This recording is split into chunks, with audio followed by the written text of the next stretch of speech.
60% of lameness in performance horses is caused by degenerative joint problems. SmartFlex is the official joint supplement brand of AQHA, and the line includes 7 targeted formulas that are used across all disciplines and levels. Visit smartpack.com/smartflex to find your horse's perfect joint supplement today.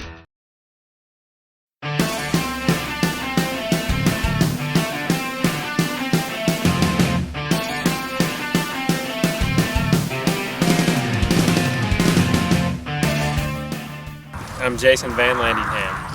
I am Sam Shopmanager. I'm Lars Mortensen. I am Dale Hendricks.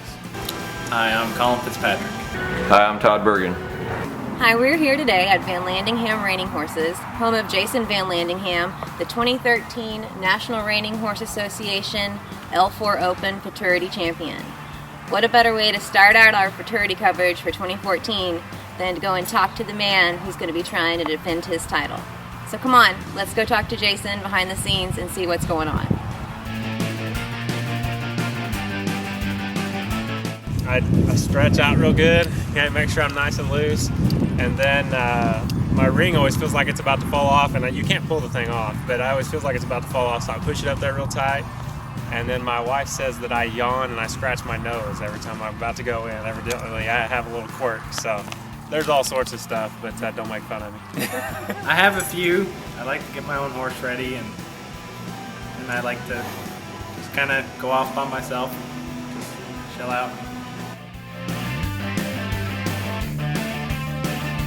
Actually, for this year, it's kind of different from one year to the next. You don't really know. Like last year, I was nervous because I thought I had a horse that was capable of definitely winning the thing as long as I didn't make a mistake. So there was a different kind of pressure last year. This year, I've got some horses that are a little greener. Haven't had the wins that we had going into last year. Depends on the show and depends on the horse, really. Sometimes it can be a 10 and sometimes it can be a 1. If you know the horse can do it, you're not really that nervous. So. How nervous do you feel for the Futurity right now? It's about a 10. Right before I show, not as, probably like a 5. Okay. I'm more nervous before I get on the horse. 150. And how about right now? On a scale of 1 to 10, how nervous are you for the Futurity? 1,000. A 10 for sure. How about right now, a little over a week before the Futurity starts, how nervous are you right now? Probably a 10. Depends on how confident I am in my horse. If I'm not real confident in my horse, I get nervous. But, like I say, I've been showing long enough now. I don't think I get nervous anymore. The adrenaline still gets going. And I think that's just the competitive nature in all of us that show. So don't wear your horse out, and then just don't try to do too much.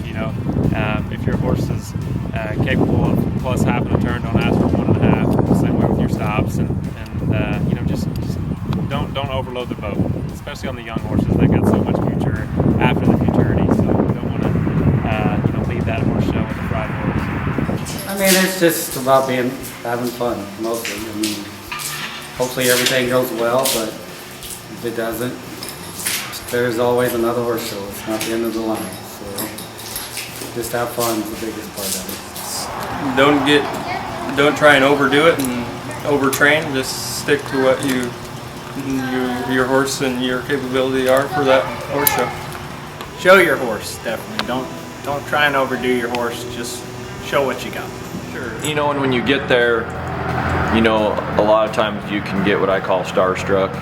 You're around people that you've only seen in the magazines or heard about, and you've never really been rubbing elbows with them, so to speak, and in the same arena with them, and then it's easy to get caught up in that and watching them, and then not feeling so confident about what you have and how you're doing it and stuff like that. So what I try and tell people is I'm fine with you watching and seeing. I think it's good. You can learn something from everybody out there.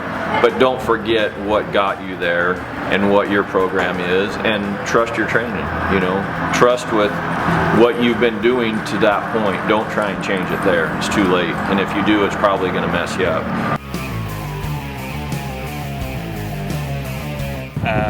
Get rest whenever you can get rest. You know, we're up all night riding, and there's so many horses there, so you know, you have to be patient whenever you're riding your horses. So my biggest survival mode is try to keep my horses happy and sound, and get as much rest as I can, and understand that I can sleep for a couple days when I get home. So Lots of vitamin C supplements and sleep, which you don't get at all. So it's just survival.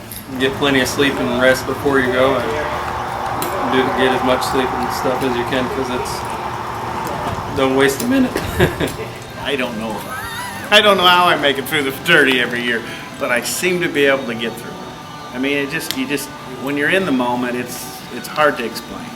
You're just there and you're just living, and it doesn't feel like it's 2 weeks. It feels like it's 1 month. So you just do whatever you have to do. I mean, you try to get rest whenever you can. Try to eat the best you can, but it's a marathon. I mean, you just survive it. Ham sandwiches and coffee. That's pretty well it. Sleep when you can. I try and create myself a schedule or a program. I think you have to create that schedule, so, you know, especially if you have a lot of non-pros and you're open or something like that, so you can definitely go get your rest. Because that's the biggest thing, is it gets, your schedule just gets so out of whack.